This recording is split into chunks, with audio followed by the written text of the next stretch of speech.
ഇടുക്കി വട്ടവടയിൽ ഇപ്പോൾ വെളുത്തുള്ളിയുടെ വിളവെടുപ്പ് കാലമാണ്. ഒരു മാസം മുൻപേ ആരംഭിച്ച വെളുത്തുള്ളി വിളവെടുപ്പ് 2 മാസക്കാലം കൂടി നീളും. തമിഴ്നാട്ടിലേക്കാണ് കർഷകർ വെളുത്തുള്ളി കൂടുതലായി വിൽപ്പനയ്ക്കായി കൊണ്ടുപോകുന്നത്.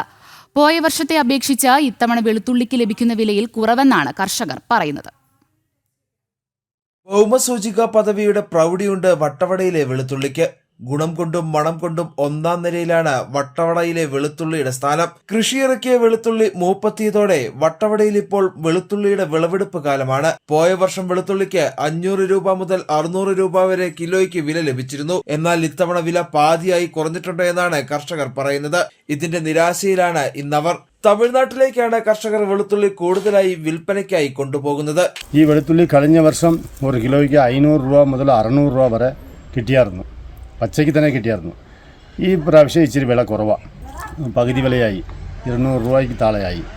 അപ്പോൾ കഴിഞ്ഞ വർഷം വില പോലെ ഈ പ്രാവശ്യം കിട്ടുമെന്ന് പ്രതീക്ഷിച്ചിട്ട് കർഷകർ മുഴുവനും വെളുത്തുള്ളി കൃഷി കൂടുതൽ ഇട്ടിട്ടുണ്ട്.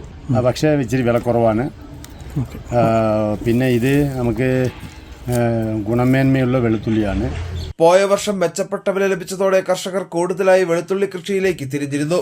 ഉൽപാദനം വർദ്ധിച്ചതോടെയാണ് വിലയിടിവുണ്ടായത്. ഭൗമസൂചിക പദവി ലഭിച്ചിട്ടും വേണ്ടത്ര പരിഗണന വട്ടവടയിലെ വെളുത്തുള്ളിക്കില്ലെന്ന പരാതിയും കർഷകർക്കുണ്ട്. ഒരു വർഷം 1ലേറെ തവണ കർഷകർ വെളുത്തുള്ളി കൃഷി ഇറക്കാറുണ്ട്.